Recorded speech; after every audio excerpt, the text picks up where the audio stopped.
You're welcome. We have some counselors who stepped out for a second who will be joining us, and when they do, I'll introduce them. But I will start by welcome. Congratulations on being nominated. I want to introduce the council members who are in chambers so far, and we'll introduce the others as they straggle in. But we have Councillor Devaney, we have Councillor Duff, and Councillor Kennedy. I know Councillors Ianella and Ferrer will be joining us shortly.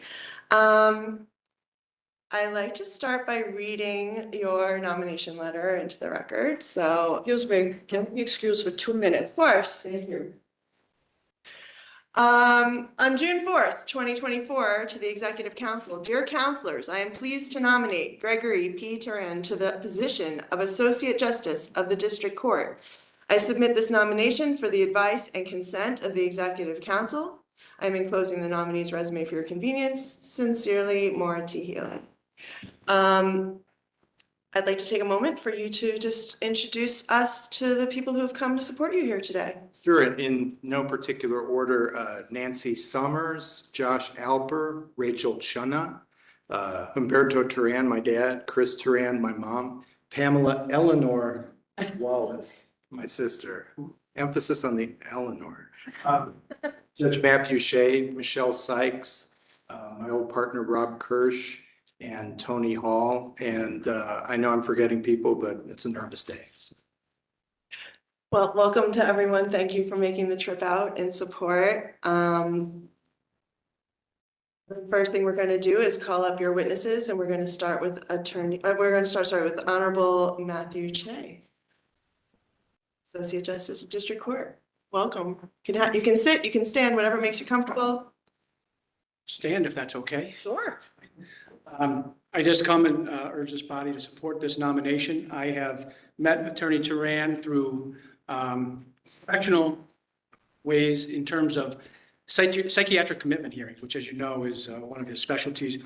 I had no idea what these were before I became a judge, and I do an incredible amount of them now. They are incredibly serious. They are incredibly difficult. They are incredibly sensitive, and you have an incredible nominee because the way he handles his zealous advocacy balanced with the sensitivity needed. As you may know, you have brother, sister, father, mother, significant other testifying in these manners, sometimes in a manner adverse to the client of Attorney Teran.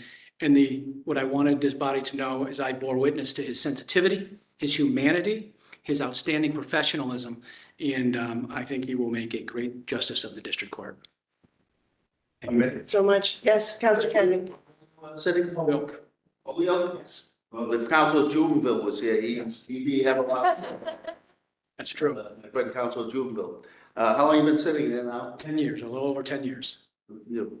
Things going okay? Thanks to you, yes. Very good. It's second to remember you because I try to avoid going west of Western Mass. Anything past Framingham, that's Western Mass, right?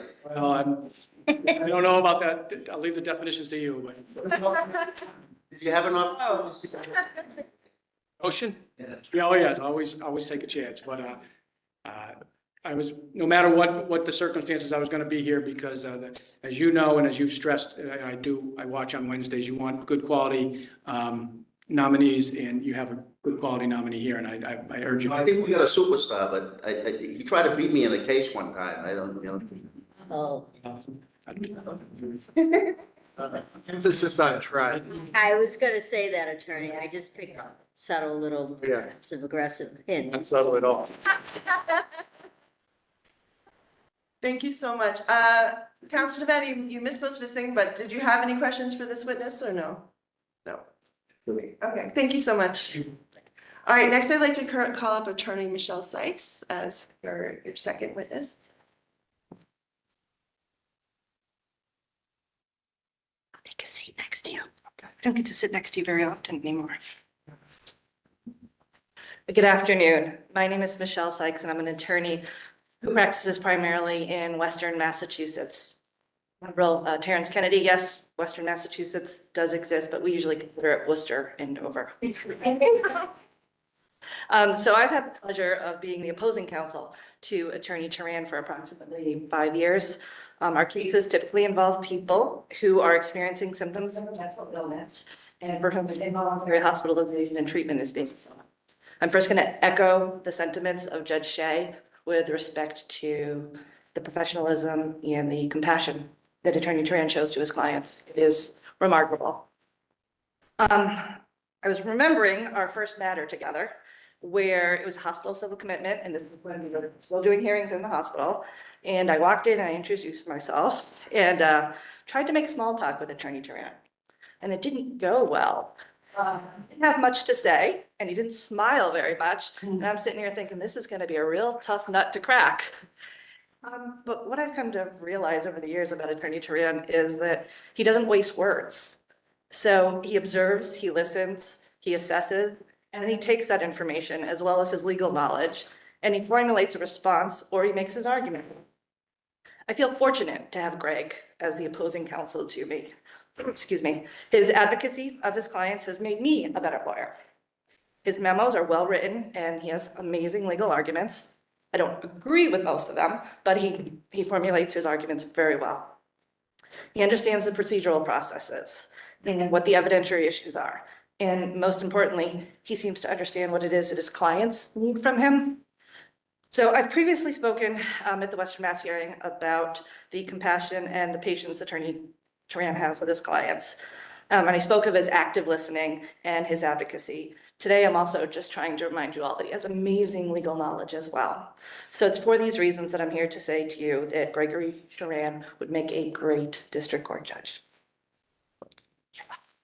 Here you go. You want to hurry? I know. Very scary. Anyone have any questions for this witness? Counselor Devani. So how many trials, how many that you've gone to court, just approximately? In the last 5 years with Attorney Teran, it probably easily exceeds 50 or 60. Wow, Yeah, I mean, we could have 2 or 4 a week.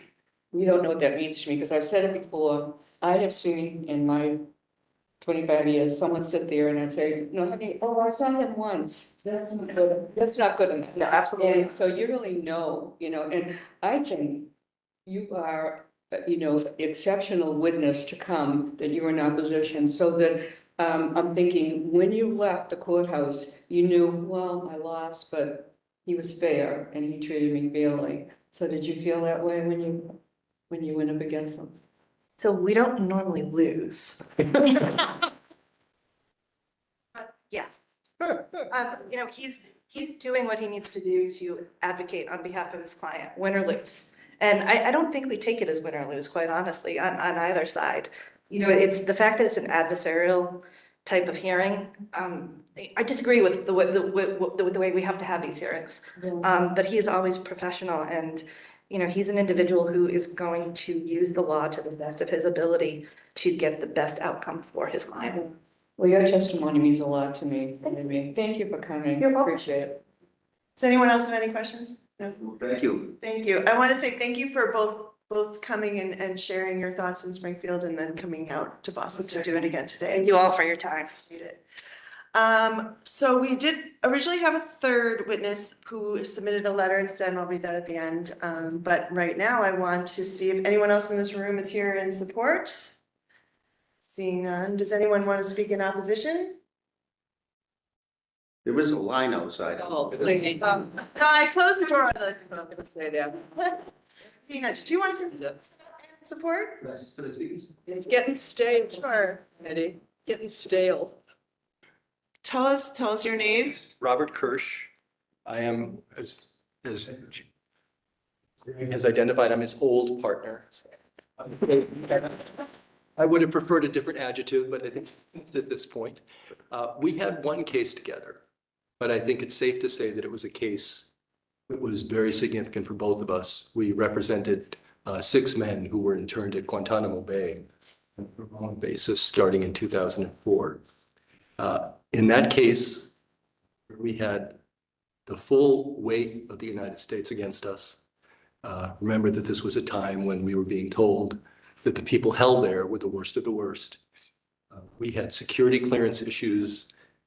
We fought over punctuation with the government in that case. And I can only say that Greg was the most zealous, thoughtful, compassionate advocate. We were dealing with clients who really didn't know our culture and whose culture we really didn't know. It really brought to bear the full breadth of both human beings and legal ability. And I would recommend Greg as a judge with absolutely no hesitation or qualification based on the extraordinary work that he did there, which was in large part a great contribution to the result which we ultimately achieved. And all those 6 men are now home with their clients, their families rather, excuse me. And I'd be happy, I appreciate the opportunity to be able to speak today, and I'd be happy to answer any questions. Thank you so much for sharing that specifically. It's one of the parts of his resume that is most fascinatingly different than we normally hear. But Councilor Devani, do you have a question? Thank you for coming. How long have you been partners? We were partners. We were at the firm. The case started in 2004. I forget when Greg left the firm. I left in 2015. So we were partners for 10 years. Wow, so you really know him, right? We were together every day for months at a time under sometimes horrible circumstances, but worthwhile circumstances. Well, thank you for testifying. My pleasure. Seriously, anyone else have any questions for this witness? Thank you so much, genuinely appreciate it. So now I turn the floor to you. So Attorney Teran, please share your personal statement on why you want to be a judge and why we should confirm you. Thank you, Councilor. Good afternoon. First of all, I want to say thanks to Governor Healy and to Lieutenant Governor Driscoll for the honor of the nomination, and to Chief Legal Counsel Paige Scott Reed and Deputy Legal Counsel Derek Hesselheim for their support and guidance throughout this process, and to Abeem Thomas and the Judicial Nominating Commission for their tireless work on behalf of the Commonwealth as a whole. Thank you to you, Tara, for the time that you've spent with me. Thanks to Valerie McCarthy and her staff, and to all of the counselors for the time you've spent talking with me, reviewing my file, and the time that you devote to every nominee who comes before this body. I'd like to give special thanks to Judge Shea and to Michelle Sykes for speaking today on my behalf, and to Rob Kirsch, my never old, eternally young partner, who I spent 1,000 of the best hours of my life with back in 2008. And I'd also like to thank the 8 witnesses who spoke at my community hearing on June 24th in Springfield, many of them from the church that I attend. I'd like to say thanks to my kiddos, Gus and Amelia, for being great kids, great 20-somethings, for teaching me far more than I ever taught you, and for enduring all the mistakes I made as a dad along the way. I'm glad you're both thriving, and I'm sorry I made you listen to so much Bob Dylan during the road trips. That was my fault. Thanks to my church family at Morning Star Baptist in South Hadley. Thanks to my former partners and colleagues at Wilmer Hale, including Steve Oleski, who may be watching out in California, and to my colleagues at CPCS. And thank you to Rachel for your intelligence, your sense of justice, and for your magnificent heart. It's been a tremendous gift to be loved and known by you over the last year and a half, and I hope that we have many more years together. Tolstoy wrote that happy families are all alike, which is hilarious and delightfully untrue. The rest of the families might be all alike, but my family, I think, is a little different. My dad, sitting behind me, came to the States when he was 11. He left behind a one-room house in Chihuahua with no water or indoor plumbing. And the house that he ended up sharing with his mom and dad and sisters in Tucson was a little bigger, but not by much. And everybody else got the bedrooms. My dad slept outside in a shed for years, all the way through high school. Eventually, he became the first in his family to go to college, and he had a 30-year career in engineering. As a senior in high school, my dad got up the nerve to express interest in this super smart, nice white girl in his class. And I've seen the pictures. They were very cute together, and they're still very cute together, and they're sitting behind me right now. They went to the University of Arizona, graduated in 1968, got married, moved to Texas, and 2 years after that, I came along. My mom, also behind me in the red jacket, just so you know out there, studied microbiology. She thought about med school, but decided to start a family with my dad instead. And over the years, she taught childbirth classes, managed a YMCA, and drove a beer cart at the golf course. She currently advises Luka Doncic on the fine art of trash talking. You can ask her about that. She'll deny it, but I've heard her talk trash. I've heard him talk trash. I don't think the similarities are coincidental. I've had a charmed life throughout, and certainly a charmed life growing up. I loved astronauts, Saturday morning cartoons, Greek mythology, soccer, science, math, except for long division, which I still hate. I loved music, books, swim team, marching band, high school debate, and through it all, my parents supported me and pushed me when I needed it. And they also knew when to stop pushing, like when I stopped taking piano lessons in junior high and started learning Purple Rain by ear instead. I picked stupid fights with my sister a lot, far too often, until I discovered in high school that we might be the best allies either one of us would ever have in this world. My first love was science, but I also loved to argue, especially about things that I thought were unfair or unjust. And when I was in 6th grade, I saw this play, Inherit the Wind, about a teacher facing jail time for teaching evolution in 1920s Tennessee. I noticed that the 1920s Tennessee, the play, seemed an awful lot like the 1980s Texas I was living in. And I also noticed that I really loved the lawyer who was defending the teacher and thought, if I ever become a lawyer one day, I think I want to be that kind of lawyer. Growing up, I felt a little different, not unusual. Everyone feels different. My flavor of different was this: when you're a Mexican-American hyper nerd with a fascination for David Bowie and Doctor Who, living in East Texas, especially small town East Texas, it can feel like being a stranger in a strange land. When I was a junior in high school, I got into a summer program at MIT. I arrived here in June of 1987. The Charles River was glistening, The Cure was playing on WBCN, and I was in a place where it was okay to love the things that I loved: philosophy, physics, literature, and the music of the Smiths. I never wanted to leave, so I came back here for college in 1988, and I've been a proud citizen of the Commonwealth ever since, mostly in the eastern part, but in the last 6 or 7 years in the beautiful western part, which I wish I'd discovered sooner. I paid my own way through MIT on an ROTC scholarship. When I was a cadet, I discovered that gays and lesbians were forbidden from serving in the military, which did not seem at all right to me. So I became part of a campus organization devoted to changing that policy. And at the time, I was the only ROTC cadet at MIT to do that openly. And I've been an LGBTQ ally ever since. After college, I served on active duty in the military from 1992 to 96. I'm proud to have served with people from every corner of the country and from all walks of life who wanted to make something of themselves.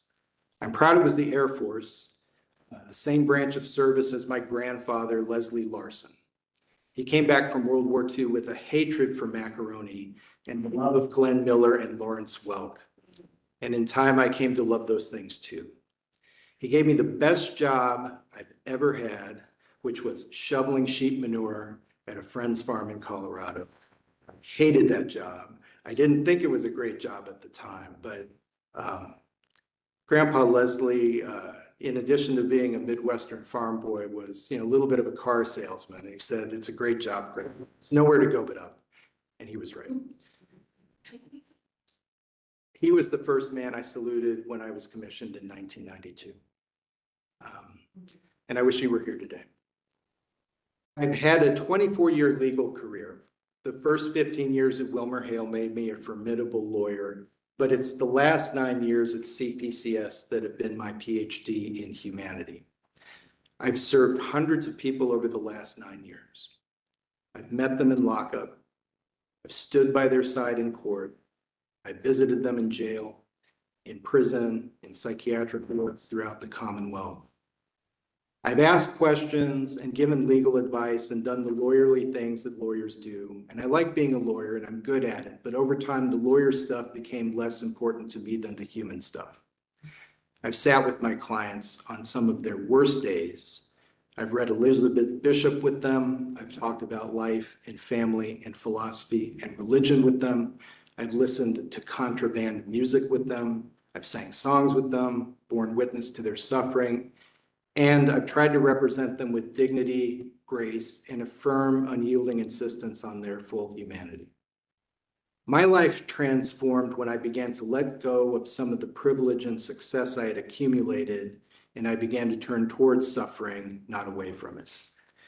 I discovered that in turning towards suffering, in bearing witness to it, in showing solidarity, in reducing harm where I can, and acting with compassion and kindness, that I gave my life new meaning. And the day-to-day practice of turning towards suffering with compassion is really all that matters to me now. It is the last and final answer to the multiple choice question of me.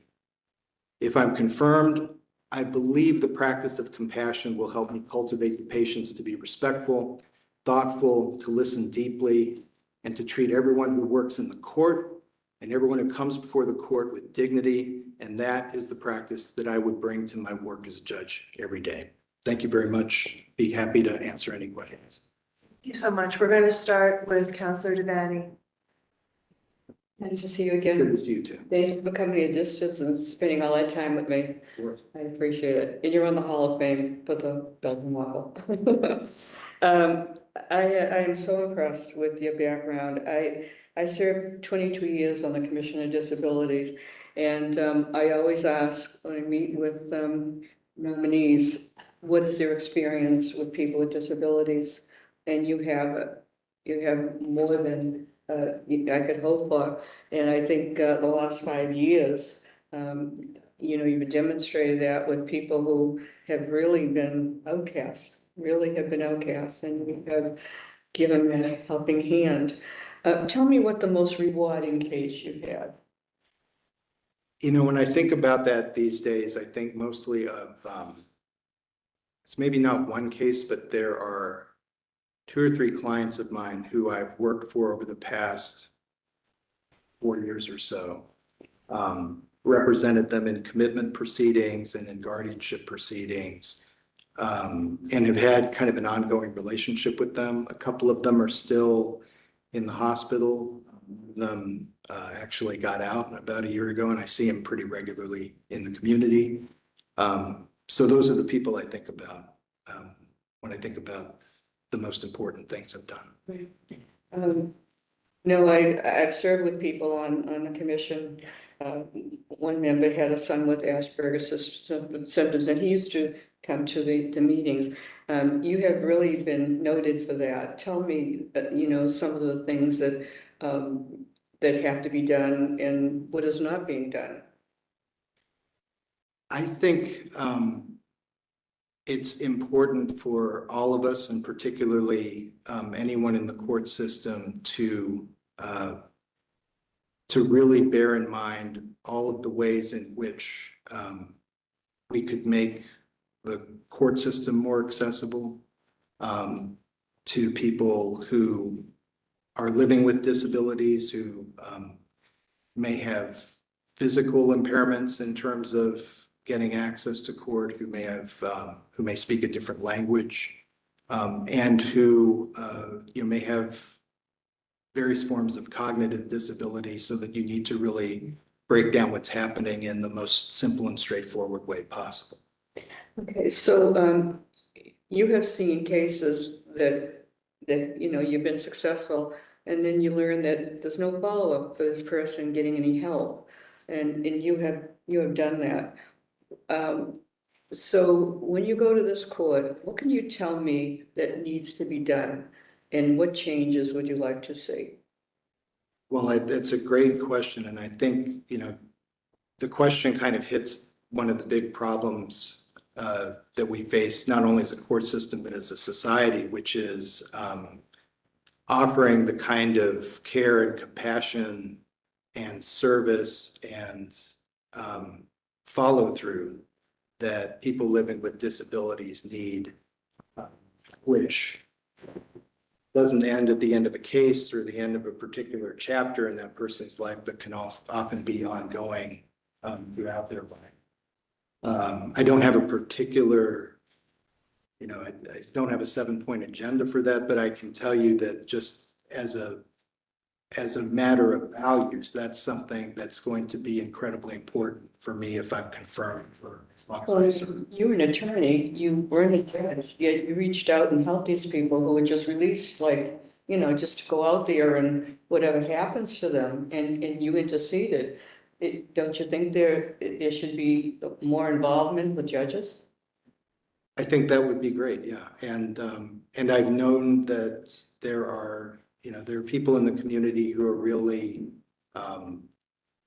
comfortable with being a more active part in the lives of disabled folks, and that's certainly me.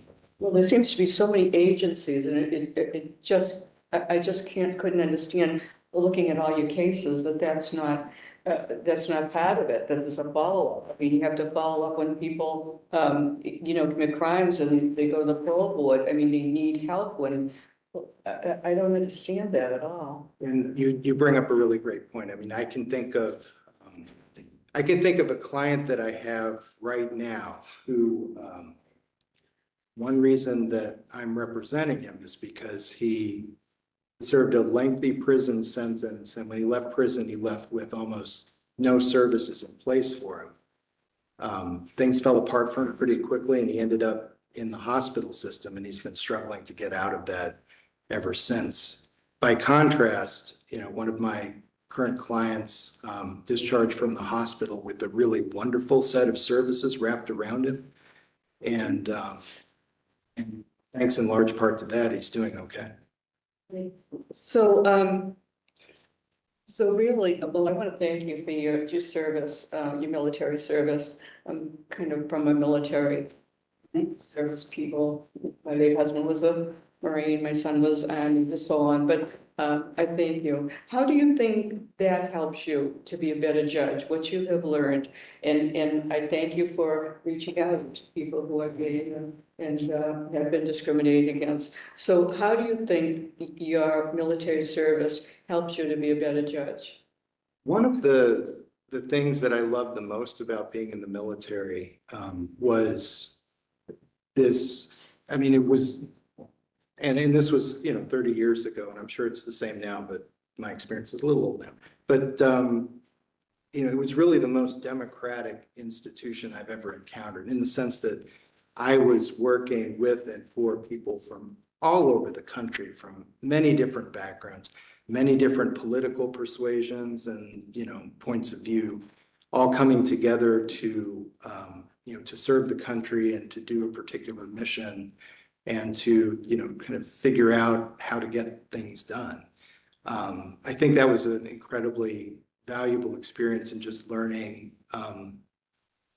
some of the basic skills and being able to listen to other people with other perspectives, being able to contribute some ideas. And at the end of the day, knowing that you have to salute smartly and get the job done. So I have to say, you have great witnesses, and great to see Judge Shea. That was a good vote. Thank you for coming. So there's a case here that Judge Shea was the judge, and I'm trying now, I'll never be able to find it. I'm sure you had a lot with the judge. And tell me, there has to be, in the years that you have been a lawyer, that there's one case that will always stand out that you lost and you regret. And can you tell us about that? In my current practice in mental health litigation, The only losses I regret are ones where I feel like my client wasn't fully heard, that despite whatever efforts I made, that I felt like the decision didn't fully acknowledge what they had gone through. I've never felt that with Judge Shea. That is always, I've had many cases where at the end of the day, the person, it's adjudicated that they need to stay in the hospital for longer, and that might not be something they want. But I've never felt that I wasn't heard and that my client's case wasn't heard with Judge Shea. I have felt that at times in other cases. Very good things about Judge Shea, and we don't have a crystal ball. And sometimes people disappoint us. It might be 10, 15 years, 17 years after we voted, and you don't know, that the person is going to judge in that way. So, that's the hardest part of this job. But I'll tell you, in meeting with you, and we spent a lot of time together, and just to know your love of your family and community in your church, it was very inspiring to me that we need a judge to have all of those principles to represent us for justice, for everyone. And especially in this environment, I don't want to pick up the paper every day, the people being shot, kids 17 and everything, all over in our little communities today. So tell me what you see and how our society has changed since you've been in the court. What do you think that a judge can do for this kind of environment? And it just seems like every day there's someone that's killed on a street, and I don't remember this growing up. It wasn't as frequent. I think judge can do today, and it may not be different today as opposed to 10 or 15 years ago, but I think it's absolutely crucial to bring a perspective of open-mindedness and compassion. I think it's important to listen to everybody. I think it's very important not to get weighed down with cynicism, not to treat the people in court as just a bunch of docket numbers, to really try your best to see the case in full, to hear all the perspectives, to know that you might make mistakes, but to just do the best you can. I think that's all you can do. And I absolutely agree. It's, We talked a lot of things, and I bring it out in the hearing so that we know what we talked about. And I want to ask again, is there racial discrimination in the courts? yeah. That's the thing. I don't have a crystal ball to know someone sitting in your chair if they are racially prejudiced. And that's the hardest thing. And I've seen in my little way, but I'm working on connotations, and I have a wonderful governor that's, supporting it. And when I go out to these prisons and I see people who are discriminated against and wrong sentence, it's heartbreaking that, because, my goal is to identify them so that they can have the releases that they deserve. But it's,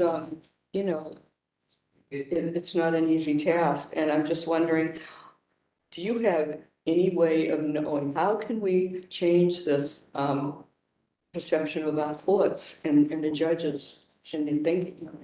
I really appreciate your commitment to that. And it was, I was glad to hear of all the work that you do on commutations and in talking to people who've been in prison. I think, the thing that we can do is to try to, certainly what I do is try to, acknowledge my own implicit biases, all the different ways in which, I might be contributing to the problem, and be mindful of that, and, try not to fall victim to all the, little ways in which insidious forms of prejudice and bias can creep into the things that we do every day. And particularly the discretionary calls that a judge can make that can, have a huge outside impact on people's lives. Thank you. To be supporting you, and I'm so glad that you applied and that the governor chose you, and I wish you all good luck. I'm really pleased. Thank you, counsel. Thank you, Counselor. Thank you. Perfectly timed. I want to introduce to you Counselor Ianella, who has joined us, and offer him the floor for questions. Thank you. If confirmed by this body, will you treat pro se litigants any different than somebody who is represented by counsel? Thanks for that question. I would treat pro se litigants with respect. I would be patient. I would do everything I could to explain what's going on. If we needed to take a little extra time to do that, I would. I wouldn't put my thumb on the scale one way or the other, but I would certainly do everything I could to make them feel like they're being treated with dignity and they're not just being rushed along. Yeah, I assume you're going to treat everyone. Pro se or anyone else who comes before you with respect. Yes, sir. But this is me. I propose you give you thought on scale, I get it. But you have to, I think, pro se, they don't know evidence. I think you gotta give them a little bit of leeway, more maybe than someone else. You agree with this?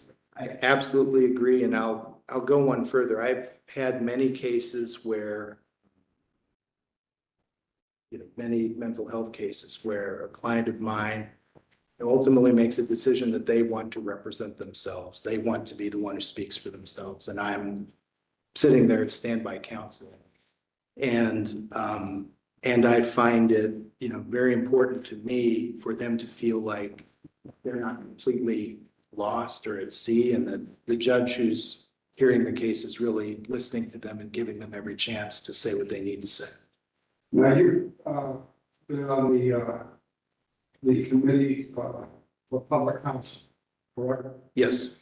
Now, what happens if you're confirmed and you have a criminal case and the defendant, when I mean you've had a case with him that you represented him or cases, is that an automatic recusal? Maybe, maybe not, in your sense. I will confess I don't know for sure as I sit here today. My sense is probably a recusal. When you say you're not sure, hit the scale to say recusal, what do you want to know? I'd have to refresh my memory on the canons and the rules with respect to former clients. Okay. Well, let me ask this, let the strong canons, they give you a right. It's up to you. You have a lot of discretion. It's not an automatic recusal. What do you think you would do? I guess what would be the values that would be most in mind for me would be to try to avoid any appearance of impropriety or that I'm leaning one side or the other. So my instinct would probably be to recuse, but I really want to think about it hard. I'm not quite sure how it would come out. Because if you represented someone 3 or 4 times, I know it's unusual, and you like that, it's not to be, how could you say that? If now this guy is coming pro se in front of even for that matter, he's got an attorney. Me, I'm trying to get a sense from you. Yeah, it would be.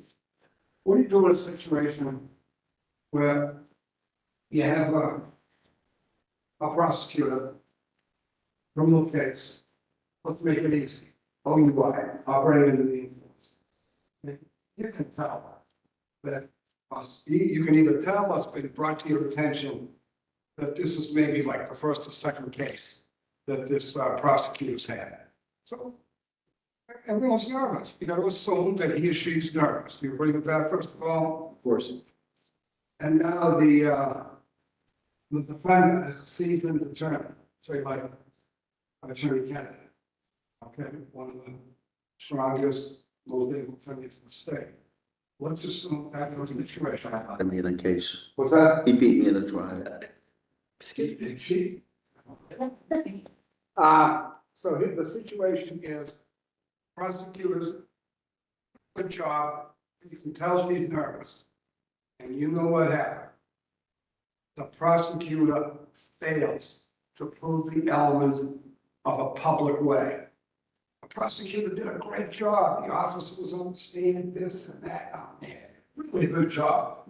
And for her, his or her first time. And then she rests. And Attorney Kennedy says, motion for a direct finding, not guilty. In the end, to make matters a little different, you've had this defendant in front of you before. And wow, he's got a lengthy record. You remember that from past. You don't represent him, but he's got a bad record. He's a bad apple, this guy. Okay? What are you gonna do in that situation? This was not a homicide, but operating under breathalyzer was pretty damn high. Okay, he swerved off the road, just missed the car. People could have been dead. What are you doing in that situation?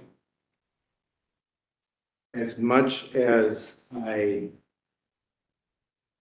know how hard it is to be a young attorney trying your first or your second or fifth or 10th case, as much as I might be swayed to bend the rules, I'm not going to bend the rules.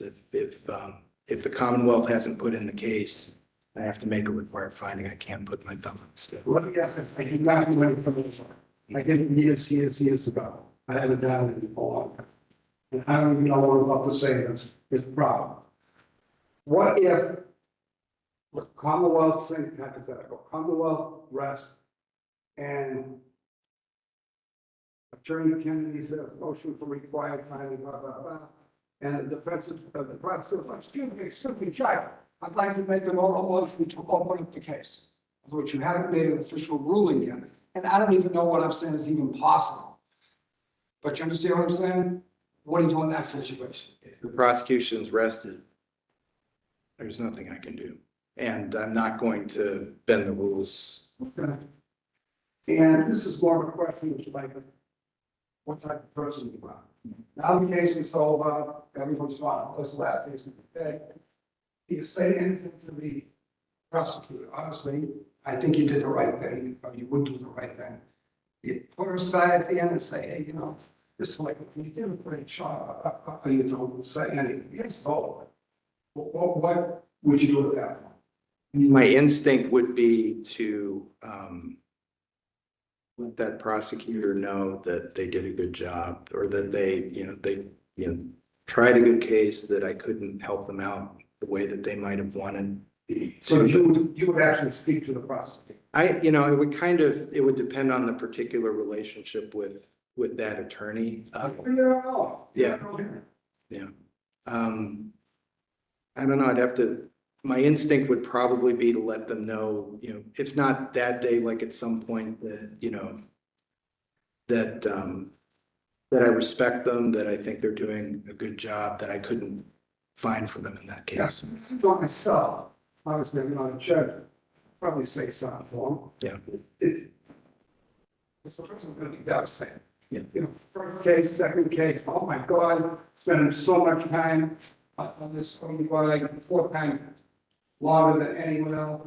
He or she would feel a little confident, because they did a great job, assuming he or she did. You did a great job, hey, that's something a lot of first-time prosecutors do, I'm sure you did, something to make them at the end of the day. They feel good. Hey, that judge so-and-so was a nice guy, made me feel good. I want to really pay attention to the well-being of the attorneys who are practicing in front of me. And that includes not, avoiding situations where they feel like a result is personally or professionally devastating. What's your opinion on continuances, granting continuances? I've asked for them. I have had them sometimes denied. I'm thinking of what particular case I'm not going to get into.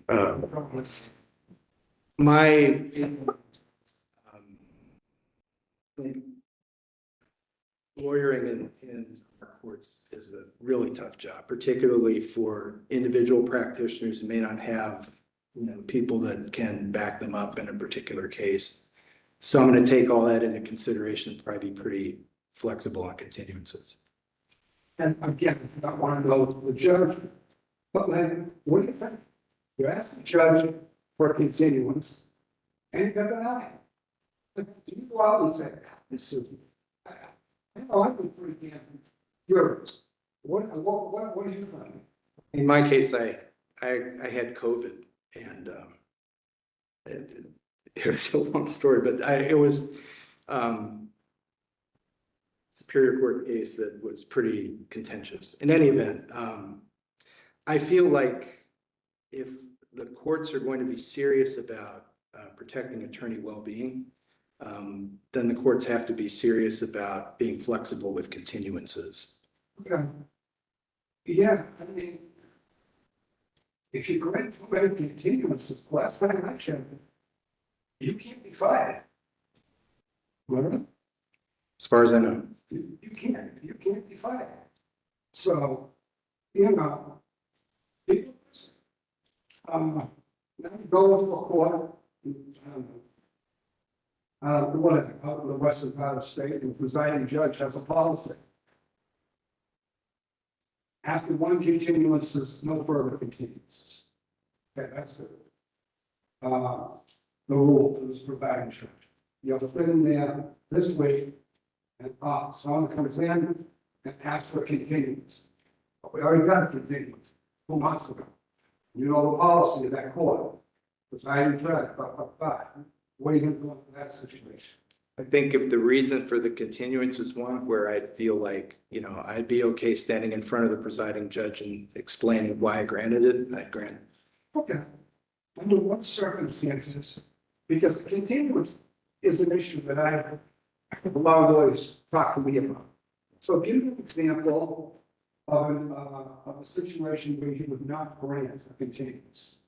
If it were a case, something that I've thought about, for example, if, let's say that, one of the witnesses is in the military and is about to get sent, overseas somewhere, or is about to undergo cancer treatment, or the case has been continued and continued and continued, and it's getting to the point where, are we going to resolve this case or not?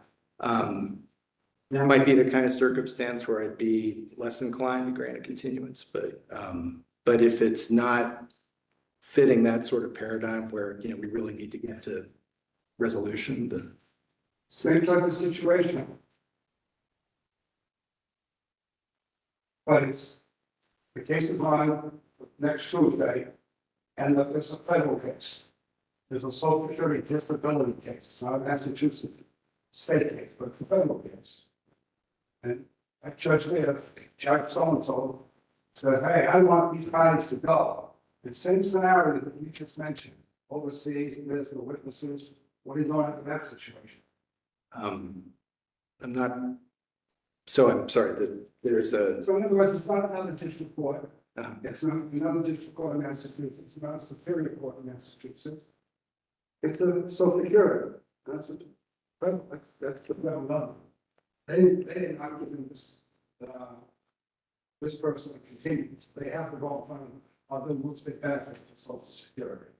Oh, so if I don't continue my Yes. case, they lose their benefits? Yeah. Oh, I Same situation. Um, That same hypo, when you said with the witness. yeah.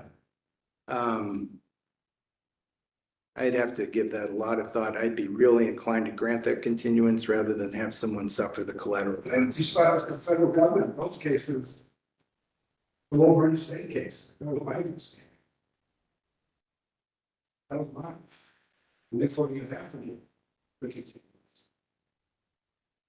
Okay, I don't have, any other questions. I think that Judge O'Toole, reached out to me.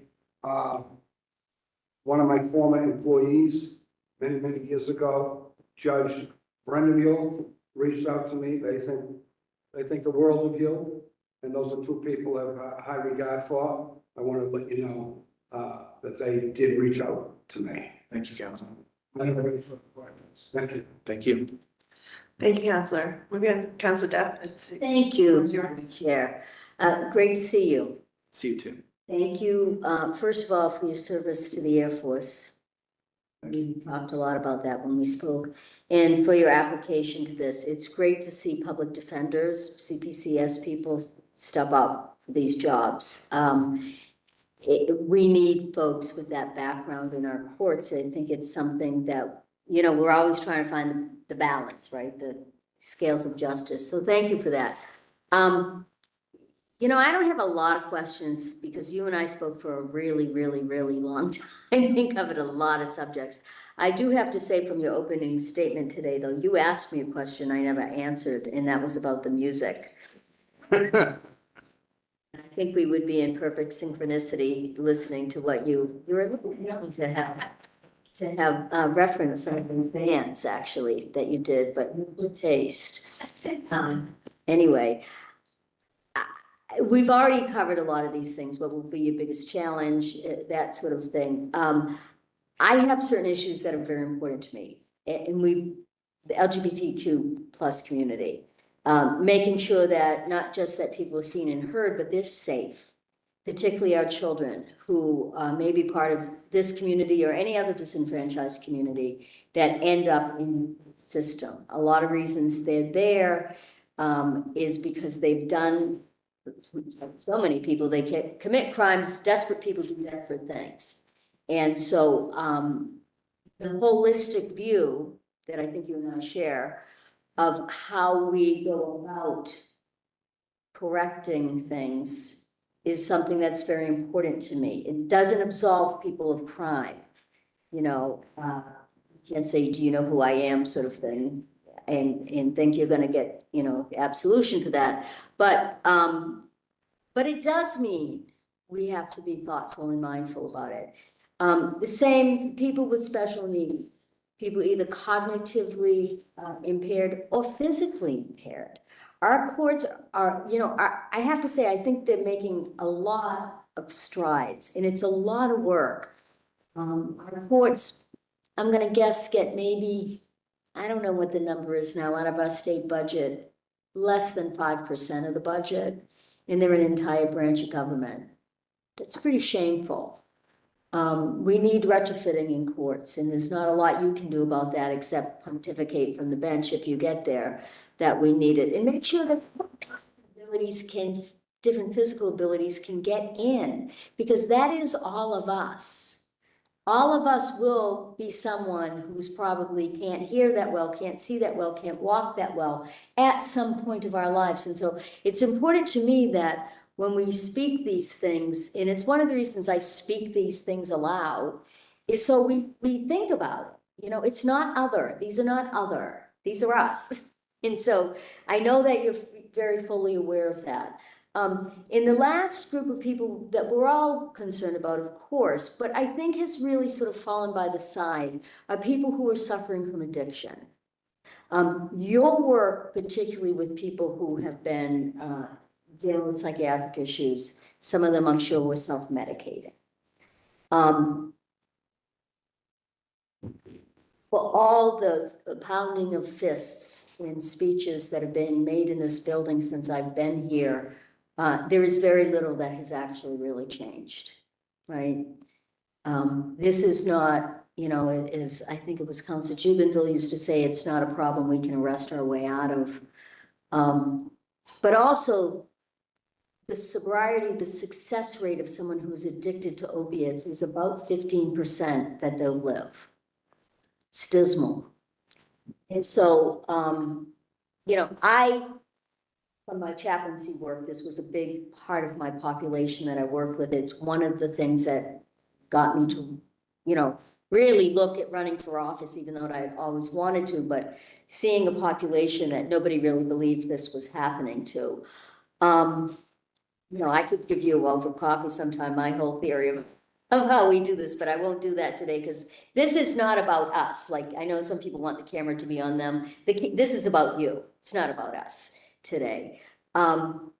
So those are the issues that I've talked about with you. I feel very comfortable with all the answers you've given me. The last thing, though, I will ask you, because I think it's critically important, is, and we may or may not have spoken about it, I honestly can't remember, but that you have a plan, not just for physical self-care, but for your mental self-care, and for those who are around you, your staff, your family, and friends.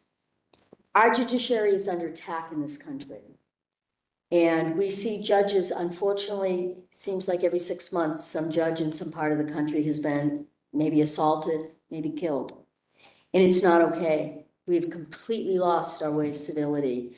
And I probably shared with you the own personal work I've had to do on this issue, because I have very strong, I'm Irish and Italian, and I'm spicy, and I've got very strong feelings about things working and, working or not working at the Supreme Court in Washington. But that doesn't mean I have the right to do certain things to those people. And so have you put thought into this? Do you have any, and this is not a trick, I'm not trying to trick you or embarrass you or anything, but I think it's really important for anyone that ascends to the bench, that they know this is a real thing today. And have you been able to put any thought into that? I mean, I've spent the last 8 or 9 years not getting ready for the possibility of being, elevated to the bench, but, putting together around myself, a spiritual framework, a framework of meaning and purpose in my life. I'm surrounded by family and friends. And I think you're exactly right. I mean, taking on a judicial role exposes someone to criticism, exposes someone to risk. That is, it's part of the deal. And it's something I've thought a lot of, and you can't prepare for everything, but I feel like I've laid the groundwork to. Because it doesn't just impact you, it impacts your family and friends, and it may impact the staff at the court. I mean, years ago, there was a judge in Salem who made a ruling, and it was fascinating because he was a very conservative law and order judge, and he made a ruling that people really couldn't understand or wrap their heads around, because it seemed like it would come from, some left-wing judge, and it didn't. It came from him. And people not only protested at his home, for over a week, they protested at the courthouse and harassed those employees every day in and out of that building. That's one of my courts in Salem. And I spent an entire day visiting every single employee in that court to talk to them about it. And the trauma that some of these people experienced was just unbelievable to me. They it's safe walking from the courthouse to their car. They're clerks, they're janitors, they're court officers. They shouldn't be subjected to that. They don't get paid for that. No one gets paid for that. So I bring it up because it's important that we talk about it, and that you're aware of it. And when I say spiritual, I mean, I don't, we've already gone into impersonal discussions about that, but it's not necessarily a religious thing. It's a more holistic thing of that. I'm thrilled you've applied. I'm thrilled that they found you, that, there are hundreds and hundreds of people that apply for these jobs. And there are some people, it's like baseball sometimes. You might be the best pitcher, but if they're not looking for a pitcher that year, you're not getting drafted. And so, you have been able to make it through the draft and everything, and to get here. And I hope that you go further, because I think you're exactly, like I said, a public defender out of CPCS. I think this is something that we really need to see it more of. It's a voice we don't have enough of on the courts. So thank you, Madam Chair. Counselor Kennedy. Pitchers, the Red Sox aren't looking too bad. on your, yeah. They're doing okay, surprising. I'm gonna talk to you about a couple of things. The Judge Brenda Mule actually reached out to me as well. She sent me an email about you, and I have a lot of respect for her. She's counsel I know is a very good friend, and she's a superb judge. I've appeared in front of her many times, and she did reach out to me and had some great things to say about me.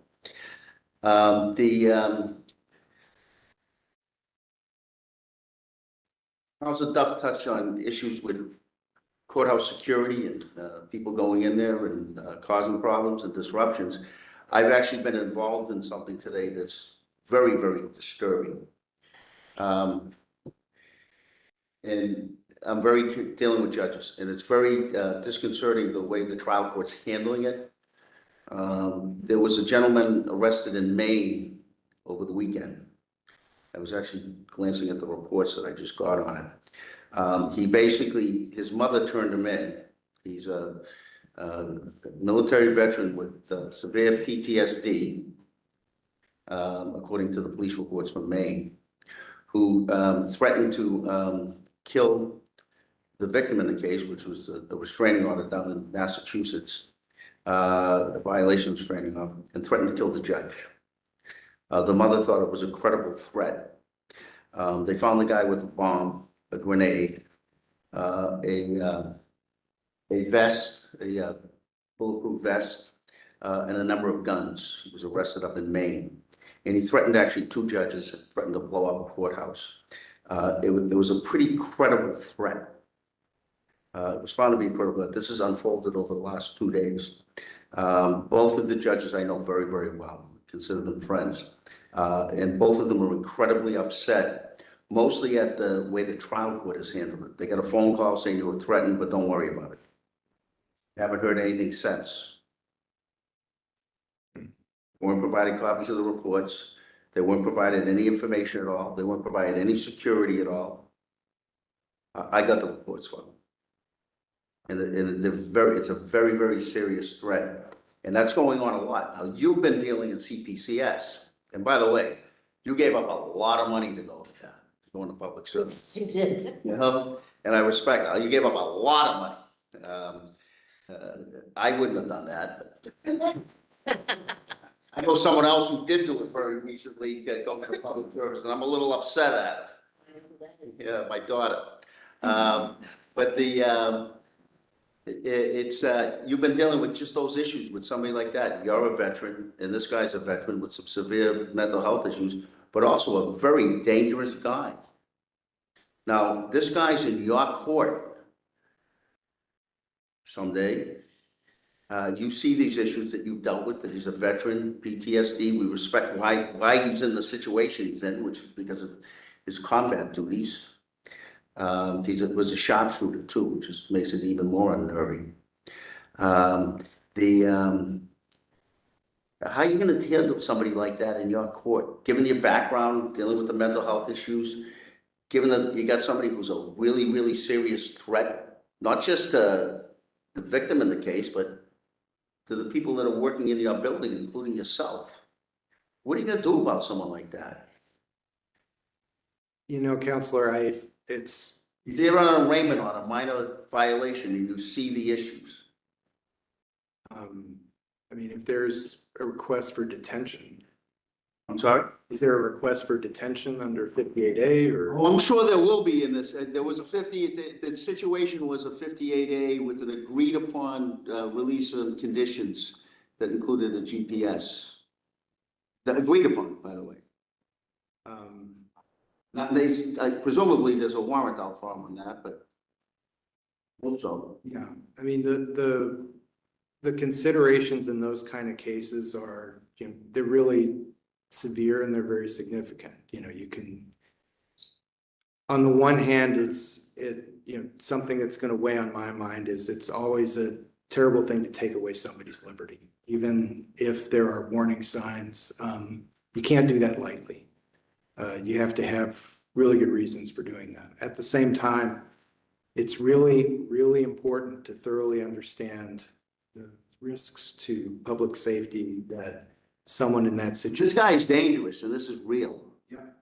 You know, you're gonna lock him up. Probably. Yeah, I think you have to.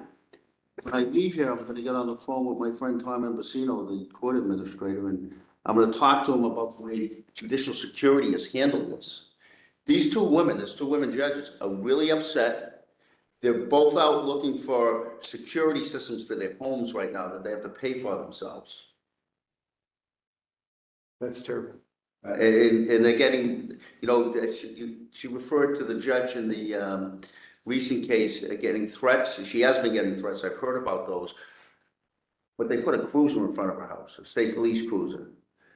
In this case, they're doing nothing, which I find really disturbing. Very disturbing. We have to protect the people who work in our courts very, very hard. They would deal with some very difficult issues and some very difficult people. And I've been a defense lawyer for 40 years. I know what you're saying. I don't like to see people get locked up. But, you know, you're looking at a marathon bomber here. Yeah. That's what you're looking at. I mean, this guy had everything. He had grenades. He had a bomb he made. I'm reading the report. He was ready to go. You know, and it just blows my mind that, you know, a retired U.S. Marshal that's part of the security system calls him out and says, oh, by the way, somebody threatened to murder you today. But don't worry about it. Yeah, and I'll share an example from a case I had several years ago that I'll speak about kind of at a high level. Not as serious or the same facts as what you're describing, but I had a client who I met after he'd been criminally arraigned. I met him in the context of representing him on 58A. And, you know, I discovered that, you know, he had been living in the community, been doing okay, but had fallen apart in the few months leading up to the event in question. His family had tried to go to court to get a warrant of apprehension for commitment because they saw what was going on. He wasn't talking to them. He wasn't talking to neighbors. They knew they had seen him fall apart before. And they filed their petition, you know, 3:30, 4 o'clock. It didn't get heard on the day. And the next day, unfortunately, he went out and hurt somebody. So I do bring to, you know, I have zealously represented my clients, many of whom, you know, don't want to be in the hospital, don't want to take treatment. But I also know from my own experience for that particular gentleman, you know, if there had been some intervention in time, he might have spent a few months in a hospital and come out in a better place. Instead, he spent years in state hospitals with a very serious criminal case that ultimately got resolved. But you know, it's one of those things where sometimes, as awful as it is to take away somebody's liberty, you know, it may be the only reasonable resort given the circumstances. And I mean, clearly, you know, if you looked at this guy, you'd say, let's put him in a hospital, a locked facility hospital. We don't have a lot of resources, as you know, in Massachusetts, those situations. So I think the only way you stop this guy and protect these people so that they can, the people who work in the court could sleep at night is put them away. Sometimes you have to do that. Sometimes the only way to save is to save for the sake of public safety. The only way you can protect people is to put them behind bars. And I don't like that either, but sometimes you got to do it. Are you going to be able to do that? in those circumstances, yeah. Well, how about something a little less than that, but you're concerned that they might be dangerous? I'm going to try to listen really hard to all the evidence. I can't say exactly how it come out, but I feel both of those values very strongly. The value to protecting the public and the value of not rushing to judgment and taking people's liberty just because we're afraid. You brushed over your time as a prosecutor. Your short time, huh? The short time. My friend Chris Iannello, Counsel Iannello would say, once a prosecutor, always a prosecutor. My abiding memory from those 6 months was in Malden, a particularly experienced and able defense counsel who defeated me in an OUI bench trial without asking a single question of any of my witnesses, and that would be you, Counselor Kennan. Yeah. I was probably tired that day, that's why. Who were the judges there then? It wasn't Packard. If I'd lost in front of Packard, that would have been Rest his soul, it was a good man. he was the best. Okay, I don't have any other questions. We talked on the phone. We've known each other for a while. Well, we've known each other, and I have a lot of respect for you. I think you're going to be a great judge, and I'm going to vote for you. Your name's put up. Thank you, Counsel. Thank you, Counselor. I don't have a lot of questions for you. I will just share that it's already been alluded to. We did have a hearing in Springfield that was well attended, and 8 people spoke on your behalf, and about a dozen people emailed written testimony to me as well. So we heard from members of your community, your church. We heard from attorneys who practiced alongside you or opposing. Um, Included in the written testimony were emails from First Justice of the Concord District Court, the Honorable, I hope I don't mess up her last name, but Lynn Brendemule. Yes. Okay, and then I actually spoke on the phone and then received a follow-up email from Judge Weiner as well. So a probate and family justice out of Hamden Court. And really universally lovely things to say about you, and I did share with the council the outcome of our Springfield hearing, and these emails just add further context to what I've already shared, that the message received is that in addition to having incredible experience and knowledge of the law and being a thorough and prepared attorney when you have practiced alongside these people who've seen you in action, that the characterization of you as a person as being compassionate and kind, humble, just on and on, just describe you in exactly the way that one would hope to see our judiciary reflect back. So I am sharing, in addition to the report I already shared, I'm sharing these emails to council and submitting it to your record. But all that to say that I'm hopeful that come the next assembly where your name comes up, I'll be very honored to nominate you to become the next associate of district court. Did you have something to add, Counselor? Just wanted to add to the discussion, if I may, about, safety in the court. I had an incident this back, and a woman came to the State House. She wanted to see me because her son had committed suicide, and she said that I voted for the judge who put him in jail. The fact is, I happened to vote against that judge, but that doesn't matter. I didn't really think of it too much. And a state trooper came to the office and talked to me, and he says, you've got to be very careful because she goes to court all the time, and she could be a threat, and she knows where you live. So you just don't know, the position you're in when that happens. Now, the other thing I want to note for the people out there in the public, I did mention it at public assembly that you people want to see the people speaking, and no one's listening, talking for a year, and I think you have the right to know what counselor is speaking and not only the nominee. So I do want you to know that I did say that, and I put it in the record, and I said it to the governor and everyone that was present. So I'm really sorry, because you have the right to know who's speaking. Thank you for those comments. Support that. Well, I appreciate that. So with that, I'm going to close the hearing, and we'll follow up with you after the vote in the next assembly. So thank you, everyone.